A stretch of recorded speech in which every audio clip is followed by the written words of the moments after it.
Hello guys. Hello, this is for Capricorn. Capricorn, welcome dito sa aking channel, Kapalaran 888. Welcome. Alamin natin kung anong messages, energy gabay para sa lahat ng Capricorn. Okay, first card natin Capricorn is number 9, Phoenix. Phoenix, Capricorn.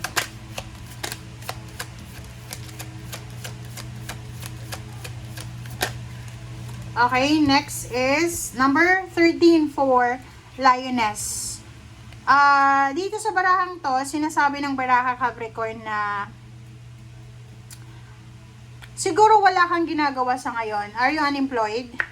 Kung unemployed ka na Capricorn, ito ay para sa'yo. Pero kung may trabaho ka, hindi yan para sa'yo. Hindi ito para sa'yo. Doon sa mga unemployed na Capricorn, sinasabi ng baraha baka na sobrahan ka na sa comfort zone mo. Komportable ka na ba sa comfort zone mo? So, sabi ng baraha sa'yo dito, kung gusto mo ng happily ever after na buhay, kasi mataas yung pangarap mo eh. So, kung gusto mo ng magandang buhay, wag mong sayangin yung katawan mo, yung healthy body mo, yung utak mo, yung panahon. Kasi alam mo, yung panahon, mabilis yan matapos. Okay? So, sinasabi dito na wag mong sasayangin, gawin mo kung ano yung nararapat mo na gawin sa ngayon. Okay? So, yun ang unang message sa'yo.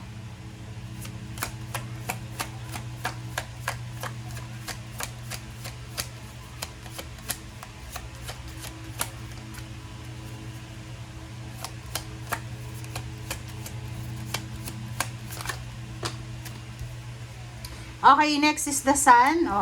Sabi ng baraha sa'yo dito, Capricorn, doon sa mga Capricorn dyan na masyadong nai-stress, namumroblema kayo sa mga nangyayari sa buhay mo sa ngayon. Sabi ng baraha sa'yo dito, huwag kang ma-stress, okay? Alisin mo yung stress na yan, labanan mo yung tukso. Kasi minsan, pag nai-stress kayo, nagkukulong lang kayo sa comfort zone nyo. Literal na nagkukulong sa kwarto, ganyan, or hindi lumalabas. Okay? So, dito sa barahang to, sinasabi na labanan mo. Labanan mo yung tukso. Labanan mo yung kung ano man yun na nararamdaman mo.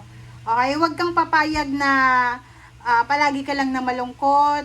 Kasi parang pwedeng tumataba ka na ngayon.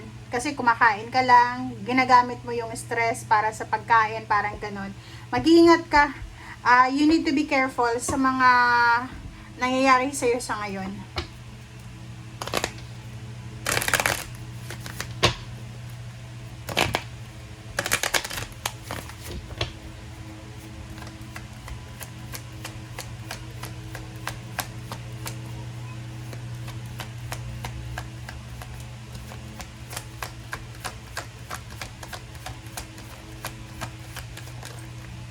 Okay.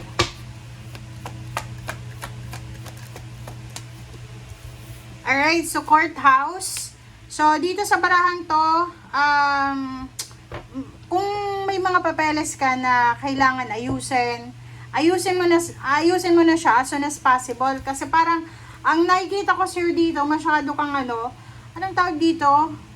Naboboring ka ba? Nai-stress ka, pero boring ka. Marami kang kailangan gawin, pero wala kang magawa kasi tinatamad ka. Yon yung pinaka malapit na term. Mga papeles, dokumento, kailangan mo yun ayusin as soon as possible, guys. Okay, kung wala naman kayong ginagawa, huwag nyo sayangin ng oras, yun yung sabi ng baraha. Mag-iingat kayo sa mga papeles na pinipirmahan nyo, baka mga fake yan. Doon sa mga Capricorn na first time mong pumunta ng ibang bansa or ano pa man, ingat-ingat ka kasi pwedeng mabiktima ka ng mga fake agency, fake na tao, parang ganun. Okay?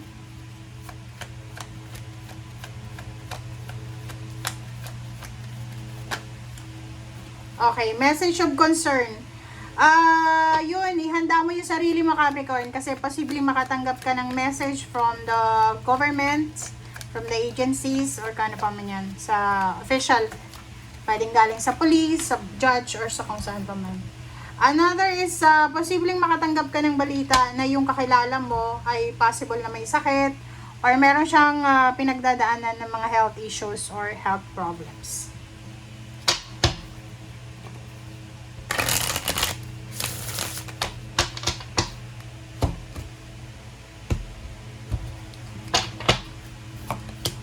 Okay, door to spirit. So, mag-pray. Mag-pray kasi sa linggong ito, parang sinasabi ng bara sa'yo na kailangan mo ng kumbaga, yun, kung may mga kontrata kayo, papeles, dokumento, huwag kayong magmamadali guys na pirmahan yan, or kano pa man. Okay? Strategize. Yun yung sinasabi ng baraha.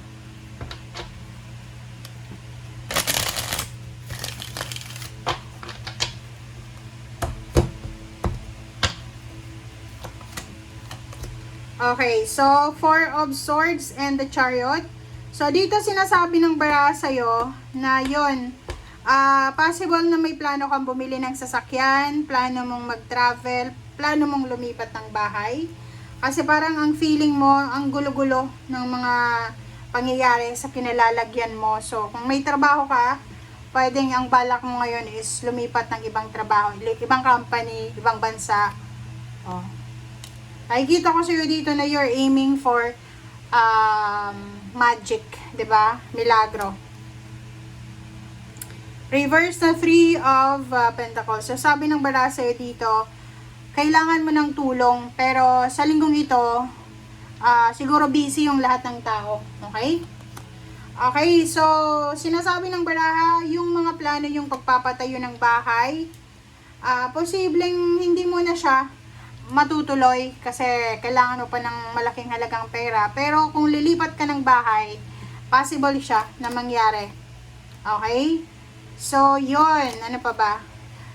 Sinasabi ng baraha, huwag magpadalos-dalos. Kung halimbawa maraming mga kailangan kang gawin, madalian, huwag kang magpadalos-dalos. Okay? Pag-isipang mabuti ang bawat actions, bawat desisyon, and especially sa pera.